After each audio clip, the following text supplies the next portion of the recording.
Let's go to Suzanne in Cleveland, Ohio. What's up, Suzanne? Hi, Dr. John. Hey, big win for Ohio yesterday, right? Oh, yeah. You don't have any idea what I'm talking about, do you? Nope. I don't want you on. You are awesome. Dude, the Bengals won, man. Oh. I'm really sad about that, but yeah, we're super dating the show. What'd you say, James? Gotcha. I was just going to say, point out to people that by the time this airs, the Super Bowl Oh, yeah, by the time this show is over, the Super Bowl won't be long over. But there's an Ohio team. Never. It's a game called football. It's a whole mess. All right, so what's up, Suzanne? How can I help? Okay, so this is a lot, but bear with me. Hey, bring it on.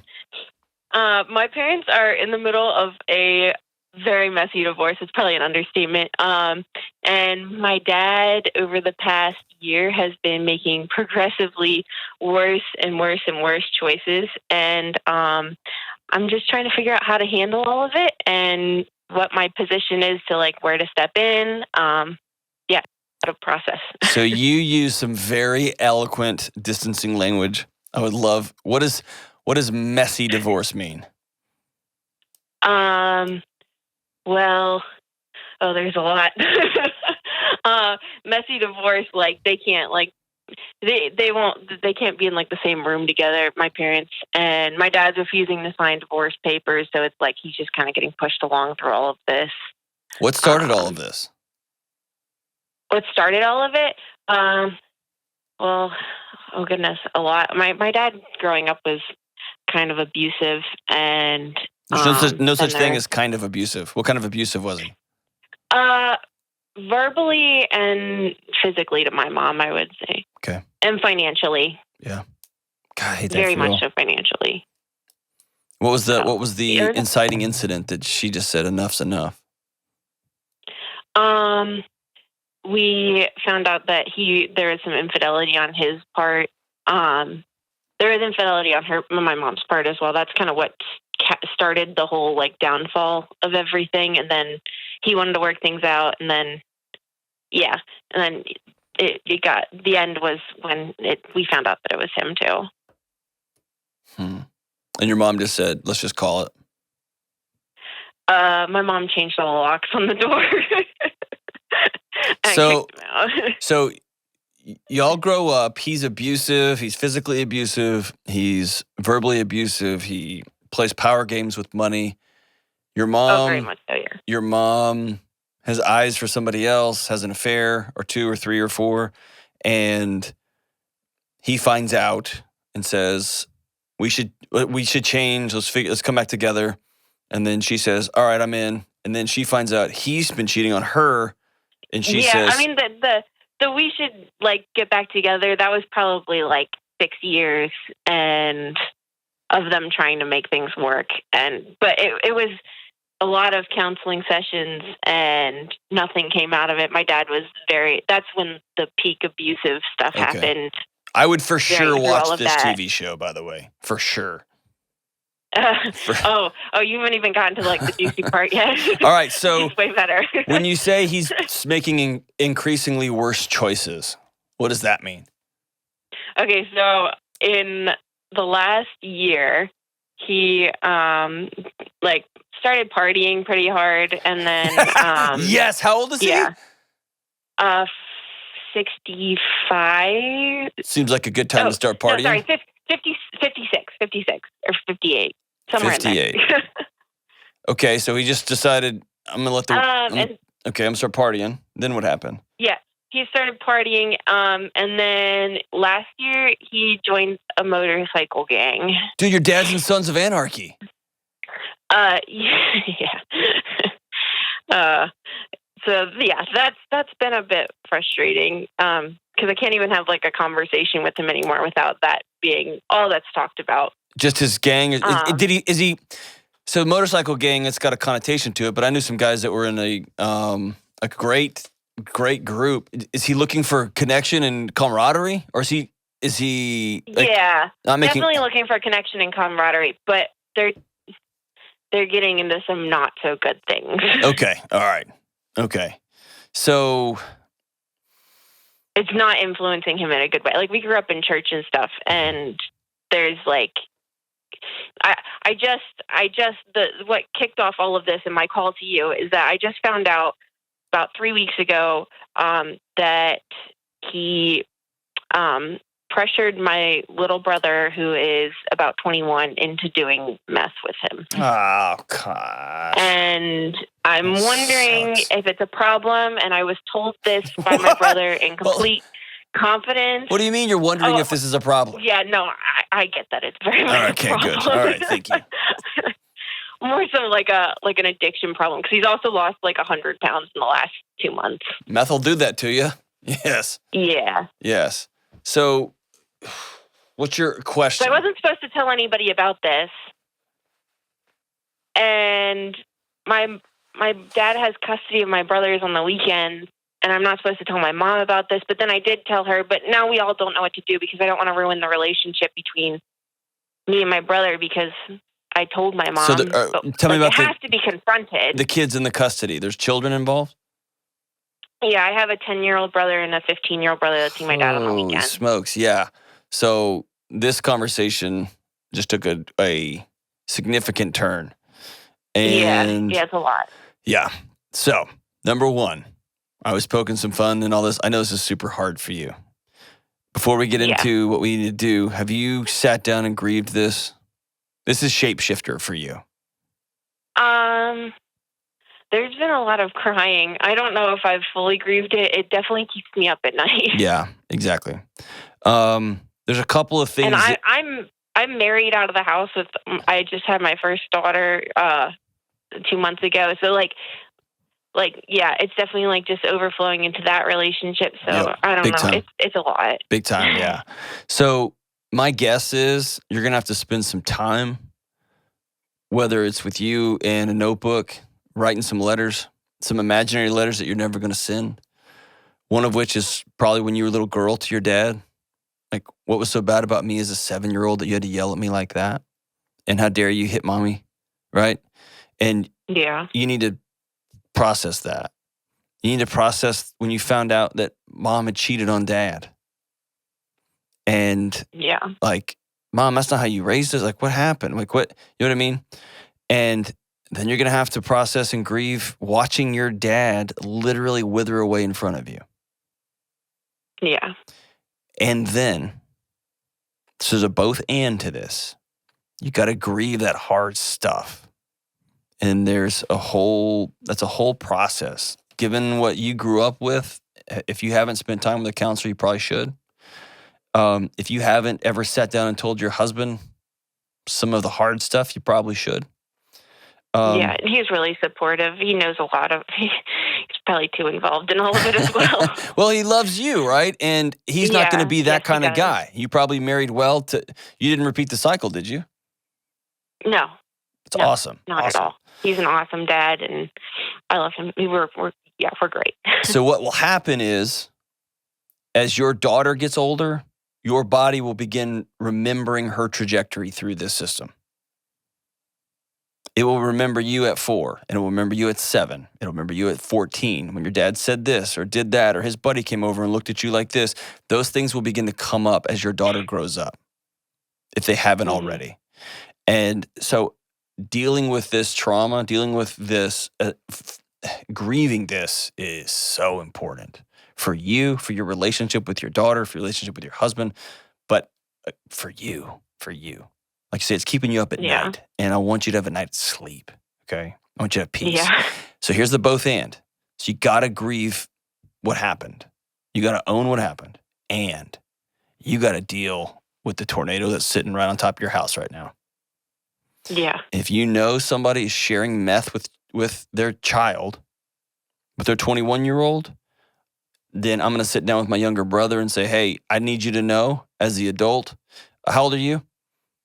24. Yeah. As the older sister, I'm going to break your heart here. I'm going to make you sad. And you have to know that I really wrestled with this. I wrestled so hard, I called some Yahoo on a podcast and asked what he, you know what I mean? Like, he needs to know that this wasn't easy, but that you have to throw a flag on this, because you cannot, in good conscience or in without violation of the law, send your brothers back into this man's mess. You can't. Yeah. And so what has to happen is, and it's going to be a mess. You got to know you didn't create this mess. You're getting in the middle of it to help solve it because you're got 2 children involved here. Yeah. If this was just your 60-year-old man, just man, just kind of spinning off into the future here, like I'm just going to do drugs and join a motorcycle gang and that's something to grieve. There's not a lot you can do about that. Yeah. What you can do, and you must do, is get involved on behalf of these little kids because no other adult is stepping up for them. I hate that you have to be the one to do this because you're a big sister, but nobody else is. I'm just trying to figure out, I'm like my mom is also like trying to figure out, like we're both in it, like trying to figure out how do I like go about. I don't even know how to begin this conversation. My dad doesn't. He likes to deny. Yeah, there is no conversation. Here's how this is going to go down. One, you have a conversation with your brother, and you say, "I can't keep my mouth shut about this. This is happening." Number 2, your mom, not you, but your mom, files a custody request with her attorney and said, "I've got information that he used drugs, using meth with one of my other kids, and I'm no longer comfortable. My kids are no longer safe going to visit with him." And that should trigger some sort of, in the state of Texas, it was CPS. Every state's got different, but Child Protective Services will get in and do an investigation. And they will show up and potentially drug test him. They will potentially do a house visit. There's all kinds of things that once that ball gets rolling. And all of that is, I don't want a 10-year-old in that environment. Yeah. And it's not even the motorcycle stuff. I don't have a problem with that. I don't know anything about the gang, but I don't have a problem with that inherently. I have a problem with a dad who's doing drugs with their kids, especially meth. For God's sake. Yeah. Dude. I mean, I don't know that he's doing that in front of the younger kids, and I would like to hope that he has enough integrity not to. I mean, he doesn't have the integrity to do. Yeah. See, there you go. Here's the thing: you and your mom have been talking in circles for a long, long, long, long time. Yeah. And somebody has to finally be the adult. Yeah. And I hate that it's falling on you. Because it should be dad and it should be mom. Yeah. But somebody's got to do it. And your little brother, your 21-year-old, he should know. He's going to get in trouble and dad's going to call him a snitch. And there's going to be a whole bunch of things. And actually what's going to happen is he's going to end up denying it probably. He'll deny it or dad will deny it. There'll be a big he said, she said, or he said, whatever. And it'll cause drama. And that's why you got to get the attorneys involved. Yeah. Or the court involved. And they may do nothing. Wouldn't surprise me.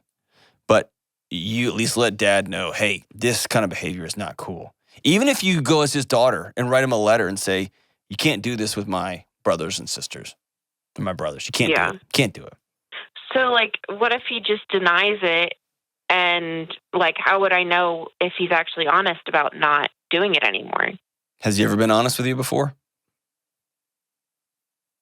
No. Has your brother ever lied to you? Or that's a bad question. Brothers lie all the time. Was he lying when he told you? Oh, no, most definitely not. He felt horrible. He was almost crying telling me about it. There you go. So, of course he's going to deny it. There's no question about that. Yeah. Yeah. So you're not doing an investigation to see if this really happened. What you're doing is you're stepping in to protect 2 children. Yeah. And protecting means you're going to call the right people, whether that's the authorities, whether that is the courts, whoever. And your mom's going to be involved in that. And hopefully, your mom steps in on behalf of those 2 little kids. Oh, she will. Okay. I don't have doubt in that. Yeah, I think... we just both have been so clueless on, I'm just scared if we take to be completely honest, I know that it's not fair for them to be in the middle of it, but I'm terrified of what my dad will do if he loses custody of them, just as far as I'm already concerned about his will to live, to be completely honest. So let me clear this up right now, okay? If your dad hurts himself, that will not ever be on you. Yeah. Okay? Yeah. Do you believe me? Um, You don't, and that's I know what okay. you're saying It's is okay. true. That's a great way to say that. That was very eloquent, Suzanne. Yes.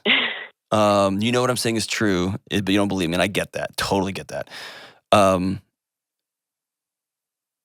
He's had a hard row, and he's making some not healthy, good, smart choices. And it's heartbreaking to watch someone you love fall apart. Even if you reach out and tell Dad, I love you, but you can't do meth around my brothers. Can't do it. And I can't have them be over there. Let's try a custody for a year at Mom's, and we don't even have to get the courts involved. And why don't you get yourself cleaned up? And he'll fight and say, no, but at least you can look him in the eye and say, I love you. Or write him a letter so he can read it over and over and over and over again. Yeah. And maybe you don't love him, and I don't want to put that on you. Maybe he has hurt you and your mom and your family and now your little brother so long that you're done with that part. Now it's just about, I'm going to protect my family. Is that where you are? Yeah. No, I do really love him. I actually didn't have a relationship with him except for in the last 3 years. We were able to build a relationship, and then all of this started happening, and it's. Will he hear you? Can he talk now to you? I don't know how to be around him. I don't know. I doubt it, honestly, but. Yeah.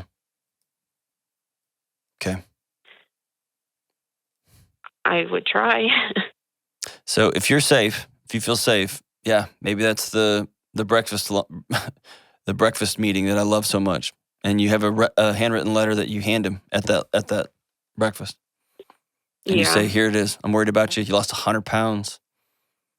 It's clear that you're doing drugs. I can't have my brothers in this situation. I need you to know that I love you, and I so want my dad back, and also I've got to get in the middle and protect my brothers." And so you can turn over custody for a while. You can let them come, miss their visits for 6 months, for a year while you get cleaned up. Or Mom's has to go to court. That's the only option. And that's the choice he's making, not y'all. Right? Yeah.